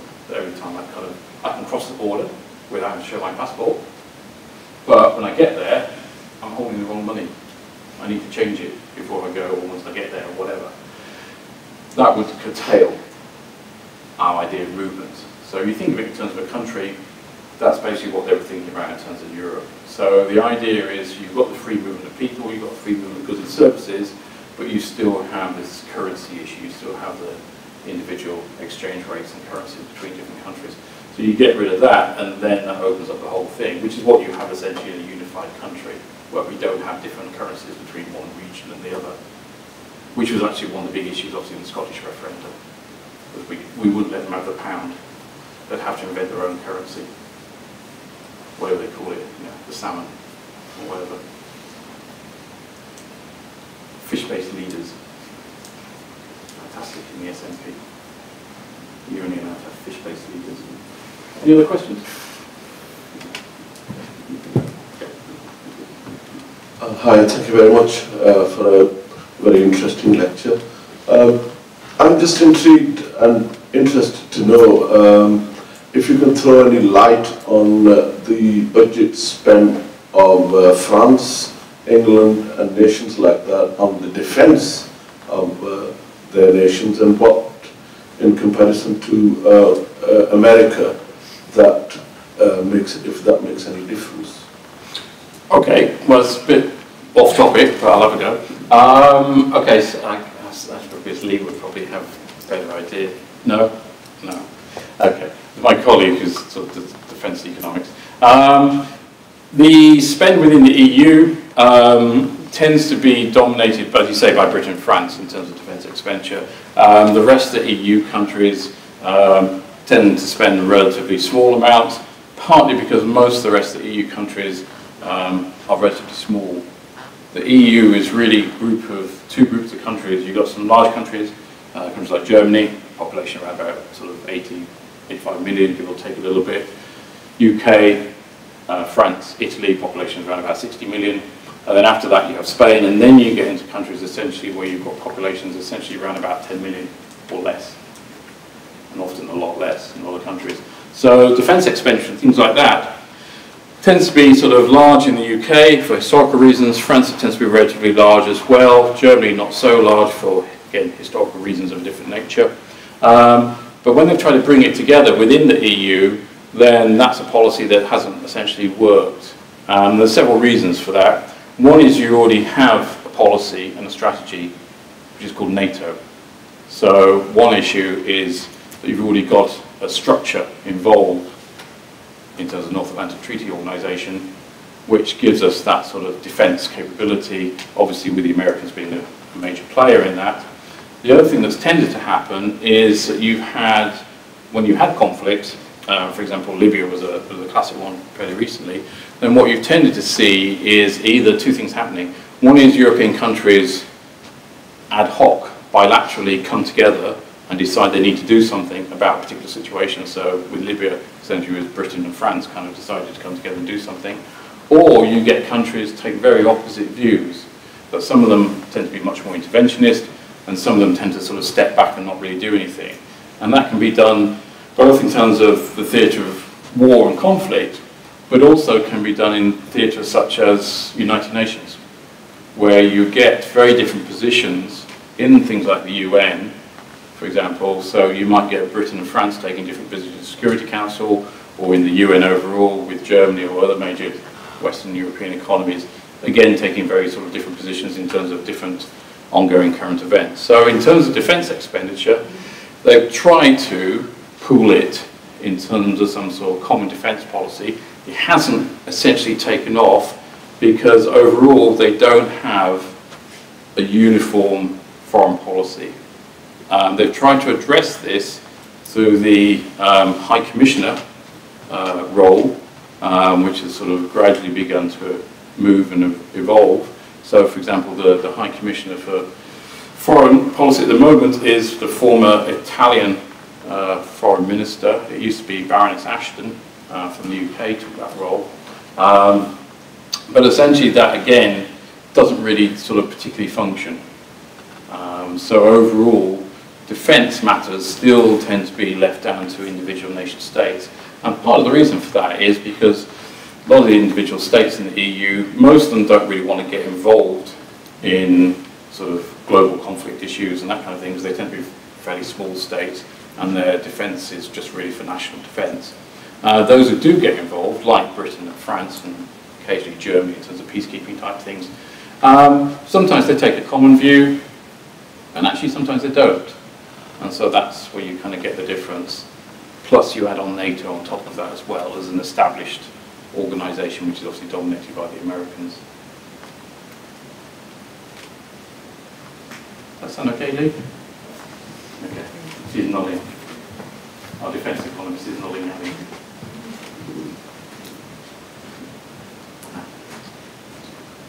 Thanks very much, very interesting talk. I wanted to explore a little bit more about the trade dimension. So you mentioned the Commonwealth trading bloc. I was quite surprised that we don't do any more. We don't have any trading with those countries already. And would it not be possible within the framework of the current membership to the EU? Okay.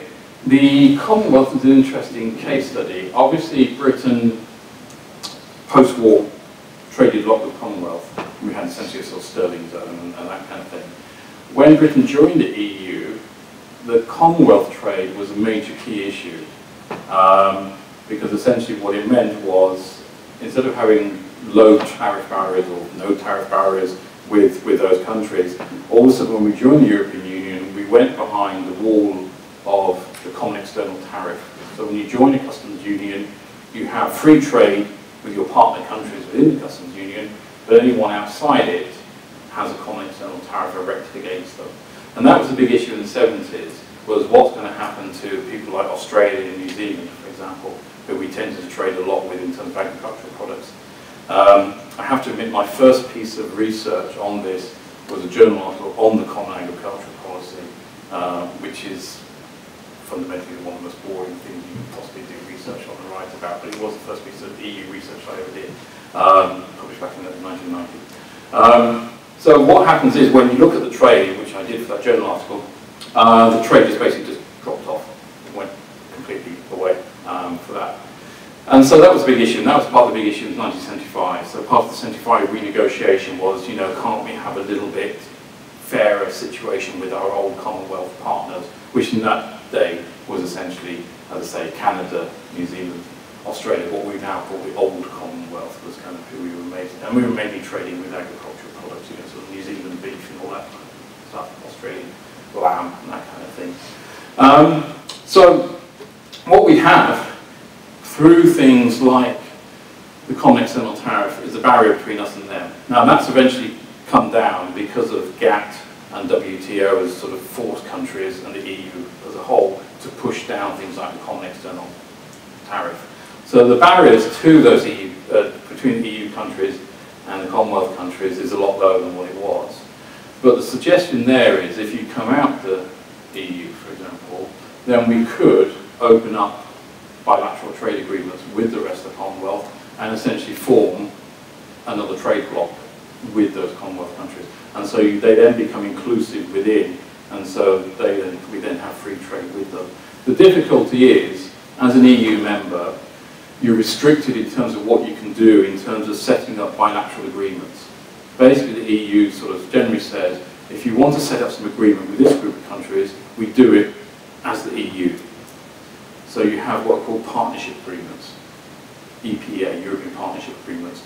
So for example, they did one fairly recently with the Caribbean, So you have an EPA with the Caribbean, which took a while to negotiate. It hasn't really kind of happened yet, because they're kind of still not really sorted out what they're doing. So that's how the EU does things. It sort of does things with what's called a partnership agreement. Now, whether they would have a partnership agreement which would perhaps just be beneficial, not necessarily from an economics point of view, but beneficial from a sort of psychological point of view for the UK to be more friendly with these Commonwealth countries, don't know. That would be perhaps something that, you know, would be part of some kind of renegotiation. But essentially, the EU stops you having this kind of bilateral agreement yourself. That's the problem. That you have to go through an EPA process, that it's called. Yep. Just another time economist. I just wonder, I mean, you said like if in case UK goes out of the EU, then you have the other option of going to the Commonwealth.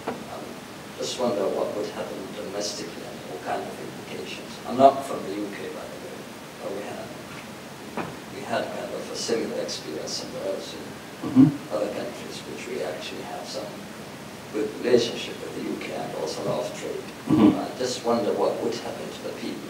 And I need to know also about the time that would take the UK to get to link up with the Commonwealth. I'm sure it won't take just a few months. So talk about the implications to the people and the time that it would take.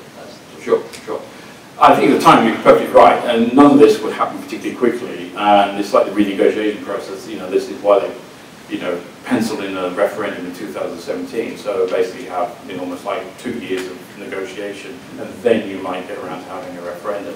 So if you did go for these kind of agreements, yeah, it's not something that could be probably sorted out pretty quickly. It would be something that would take some time to negotiate. So I agree, it would take, you know, a year, 18 months, 2 years to kind of negotiate these things. So, but even the whole unwinding of coming out of the EU would be an unwinding process that would potentially take some time as well.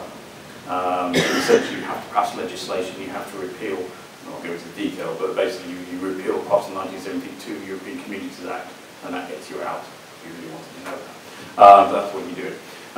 What it means to the people, that's an interesting question. So obviously if you have a trade agreement, you get into a situation where you're talking about potential winners and losers. So what economists call trade creation, trade diversion occurs. So when you go into the process, you create new trade opportunities, so you get trade creation, so that's a positive thing, but you also have trade diversion. So some people, some industries or firms or whatever you want to think about it, will lose out because cheaper imports will suddenly come into the country, so they will potentially lose out. Whereas others get potential new export market, and those sectors, those industries, those companies will grow, and so they benefit. So you get this mix between these two concepts of trade creation, trade diversion. Overall, when people looked at it in terms of the Commonwealth, the estimates are, and this is just estimates because you're kind of guessing where you might be X number of years down the line and what those countries might be like in X number of years down the line. But the overall idea is that on the balance of things, there would be a net trade creation, because essentially you're trading with countries who are different from you. If you trade with countries who are basically the same as you, in other words, other Western industrialised economies, as countries like Greece, Spain, Portugal, and Italy are now finding out, you have to be at least as good as the dominant countries, Germany, Austria, Netherlands, Belgium, Low Countries, France, etc. If you're not as good as them, and you've got nothing in terms of exchange rates, then you're going to have a problem. Then you're going to be in a situation where you're going to run up large trade deficits against them, which is what these countries have basically done. If you look at the Eurozone, the northern core countries, balance payment surplus, the southern periphery countries, huge balance payments deficit, and that's kind of the thing behind the Eurozone crisis, essentially, is this trade deficit issue. So, but if you tied in with the Commonwealth, sure, you would have some similar countries, so your sort of Canada, Australia, New Zealand would be of a similar nature, but they're quite different economies. New Zealand is really quite a small economy, quite a lot is agrarian. Australia, large country, fairly small economy and population, essentially raw materials is the kind of big export from there. Canada, similar kind of thing, much more of a mixed economy, but again, big emphasis on raw materials, lots of trees to chop down and that kind So it's kind of similar, but not quite as similar. The developing transition economies within the Commonwealth, clearly not similar. So overall, the idea is trading with these dissimilar economies, Britain, to put it crudely, would seem almost like an economic giant compared to most of them. Just as Germany seems an economic giant compared to most other economies in the EU. So putting it crudely, it's sort of not turning back the idea of empire and exploitation, but it is kind of, it's turning back the idea of empire and exploitation, but exploiting through trade, rather than exploiting through just kind of stealing people and stealing minerals and giving you nothing back for stealing all your natural resources, as we used to do in empire. So it's a kind of change, but we would be in it would probably be a net benefit for the UK in terms of the overall picture. That's why it's kind of put out there as a possibility. If it was going to be a negative thing for the UK, trust me, in the literature, it wouldn't be discussed. It's quietly hidden away. With talk. It's interesting because, like, you were talking about like going back to the classics in terms of trade and international trade, and there are other points of view that talk about like trade within similar countries and economies of scale. So what exactly, in case that the UK goes out of the European Union and has a free trade agreement with the Commonwealth or whatever with the similar economies, what would UK export? Because you also have other, like China, which would be really a lot of competition. True, but obviously China is not part of the Commonwealth. No, I know. No, we kind of had the Boxer Revolution and we just kind of gave up after we kind of given them opium to kind of keep them quiet for a while. Because we just kept Hong Kong for a while and then kind of gave that back quietly, yeah. So would you have like manufacturing? Yeah, I mean, what you would, as I said, that was the point. You know, you might look at Britain now and kind of think, oh, what's left in terms of manufacturing? And the answer is, okay, not as much as there was 30, 40 years ago, okay. But some of that's not necessarily a bad thing. You know, some manufacturing, some industries are not particularly fun. You know, spending 8 hours down a coal mine is not necessarily everyone's idea of fun. So when people have this sort of nostalgia for, you know, industries and manufacturing and certain things, you actually have to kind of actually think, actually some of them are probably not a lot of fun and probably end up with people getting lots of very unpleasant diseases and dying quite young. So there is this kind of nostalgia that all industry, all manufacturing is an exciting and good thing. The answer is actually some of it is probably rather unpleasant in the modern world. You know, lots of building things out of asbestos and that kind of stuff is probably not the best idea in the world. So we've kind of, you can move away from some of that, but what it would do is you do still have a manufacturing base in the UK. You still have a manufacturing base which is significantly ahead of most obviously transition economies, although they kind of gradually catch up to things like foreign direct investment and that kind of thing, which allows them to make that big leap forwards. So you don't need to spend 150 years going through the Industrial Revolution. You can just go, boom, we're there, as long as someone puts the investment in your country. So there is that, but relatively speaking, you would have markets which would probably be much more open, much more conducive for Britain to sell goods compared to other Western industrialised economies. Also, obviously, Britain has a big, obviously, service-based economy. A lot of services, obviously, you can't export, but there's a lot of services you can export into the financial services and that kind of thing. So, you know, there would be possibilities possibly there of kind of moving into their economies in terms of boosting their service industry as well, that kind of thing. So, yeah, there is scope relative to a lot of these sort of Commonwealth countries, particularly newly industrialised economies or developing economies, to have much more of a, shall we say, reciprocal sort of trade pattern, rather than spending your time trying to out-manufacture the Germans, because you're just basically banging your head against a brick wall. You know, it's hard to catch up with where they're at, and it's been hard for about 20, 30 years to catch up with where they're at. Can you out-manufacture India? Probably. You hope so. Okay. So that'd be a sort of answer to that kind of thing.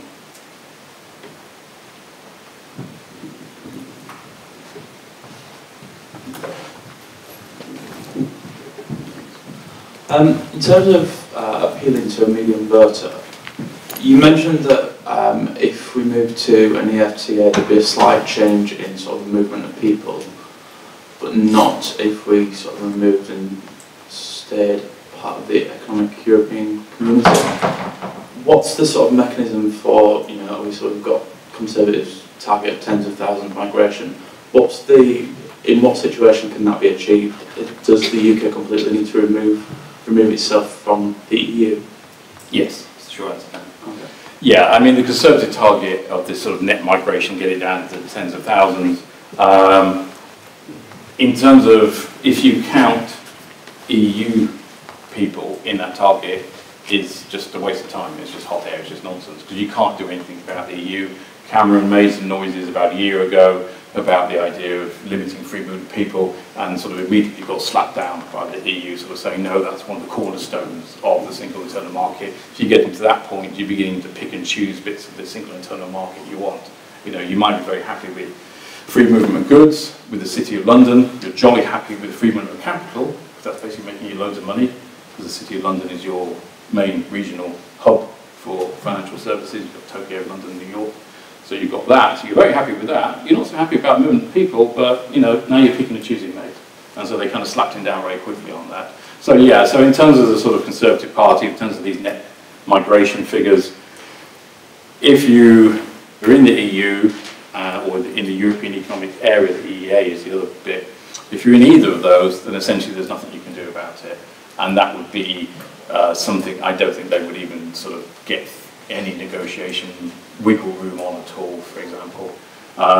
They might get some wiggle room, as they've started to do, on things like, you know, you can't claim welfare benefits until you've been in the country for a certain period of time, or maybe until you've paid contributions, you know, for things like national insurance and that kind of stuff. They may get some wiggle room on that. But in terms of kind of barring people per se, I think that's not really going to be on the agenda. And the EU's already shown that already when they floated it last year. They kind of quickly got pushed out on that one. So that's one of the problems with that target number. It's fine to have that kind of target, and it makes sense. It's a question of what you count within the target. And at the moment, they've been basically stupid enough to count things in the target which they can't stop, which is rather silly. So that's why they're never hitting their target. If they'd made the target about non-EU or non-EEA people, then they probably could have done something about it and manipulated a points-based system for immigration or something like that to sort of, you know, just kind of rack up how many points you needed, or what qualifications gave you certain points, or how much money you needed to bring in with you to get certain points. They could have probably done that. But by putting the EU people within that target, it didn't make any sense. I'm surprised they persisted with it for so long and just didn't sort of quietly forget about it, or just quietly change the way they were counting it, which is what governments usually do. You know, with things in the past like unemployment and stuff, you just change the way you measure unemployment, then hey presto, your unemployment is less than what it was yesterday. It's very common. Anything else? Okay. So if Britain was to leave the EU, what would the theoretical exit process look like? Okay, well, if you want to leave, obviously you have the referendum, presumably. People vote to get out. Then you start to go back to the EU and say we're leaving. You would have to, as I say, repeal the 1972 European Communities Act, which is fairly easy to do because no parliament can bind another, can bind another parliament in the UK, so every parliament is sovereign. So you can just repeal it, you can do whatever you want, and the new parliament can do anything you want. So you can just get rid of that. So you would technically repeal that, but that's just kind of window dressing stuff. The key thing really would be to negotiate this new position.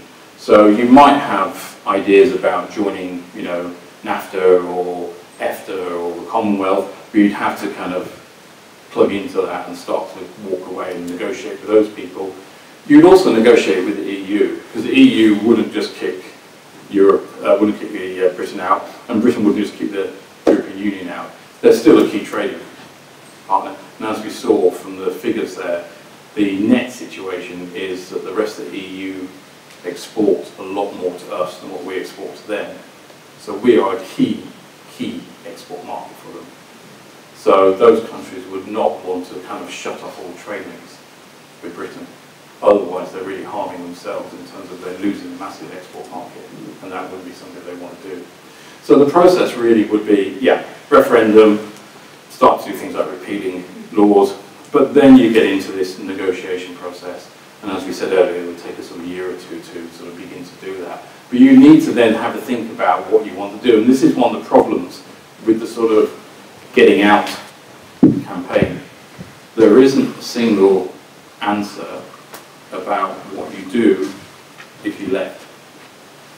So I presented to you half a dozen things that you could do. And this is part of the problem. This is why it's always much easier to say, yes, we'll stay in, because of certainty. You're staying in. If you say, no, we'll get out, what you need to do is present to people certainty of what would happen when you left. And as you can see at the moment, on the table, there's a whole menu of things that could possibly happen. And no one, not even Nigel Farage, there we are, we've mentioned him for the first time, getting late. No one, even Farage, has sort of said, if we leave, then this is what we'll actually do, really. It's still kind of, he's still like, oh, we'll find a way through, we'll do this, we'll do that, we'll do this, we'll do that. It's still not particularly sort of like detailed out. And that, I think, is kind of the key issue. You know, you need to give people some certainty of choice. If they make a decision, what you're going to get. And if you don't give people that certainty of choice, then I think you're always in this kind of land where it's kind of like, it's nice to debate these things, they're interesting intellectually to think about these things, or not, as the case may be. If you've got bored by now, you probably know it's not intellectually interesting, Mark. But you kind of give people one route.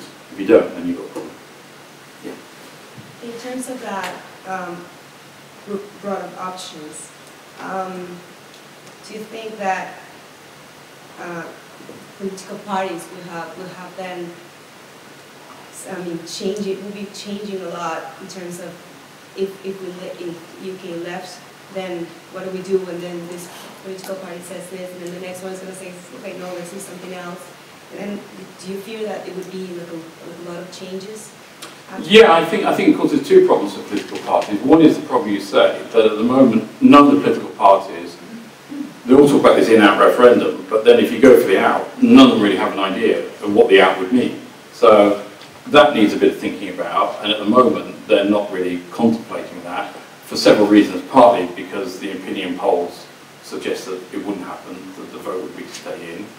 The other reason is, and this is where it kind of gets a bit weird in all this, that the argument is that there's a sort of, that the EU is a sort of, how can I put it, political elite construct, and that political elites, not just in Brussels and in Europe, but also in the UK, actually, and people like the Commonwealth Office as well. Treasury is a bit more even-handed, but people like the Commonwealth Office as well are actually basically wholly pro-integration, wholly pro-EU. So actually they have a vested interest, and this is where it gets a bit conspiracy theory, I'm just putting this out there, you may think this is mad, but the suggestion is they have a vested interest in not giving a definitive what the out would mean, because actually they don't want it to happen. Okay, there's lots of people who go down that route who I've met at various gatherings, and I kind of tend to shake their hand and say, that's very interesting, then I kind of back away from them. And you kind of think, you're a lunatic. Because they're into all this conspiracy theory. There's lots of it where the whole EU is a papal conspiracy. You know, you don't want to meet those people, I can tell you. I have them.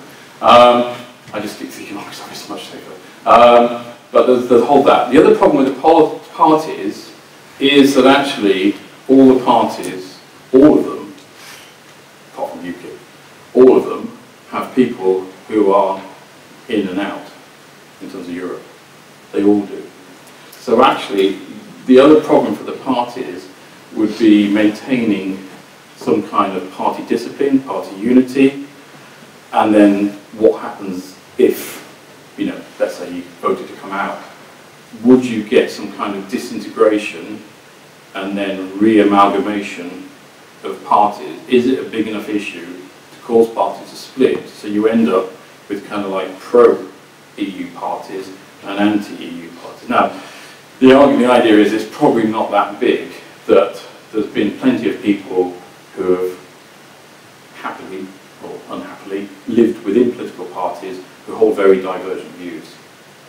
You know, so within the Conservative Party you've got the sort of Ken Clarke type people, and then you've got other people who are, you know, the sort of Bill Cash type people, you won't know who he is, who are kind of very much on the other end of the spectrum. Within Labour Party you have the same thing. So you have the pro-integrationists, you know, the Blairites, and then you have the Brownites who tend to be much more sceptical, for example. And you have there's a sort of far left bit of the Labour Party who are very sceptical about all of this, for example. But so the party thing would be another interesting thing as well.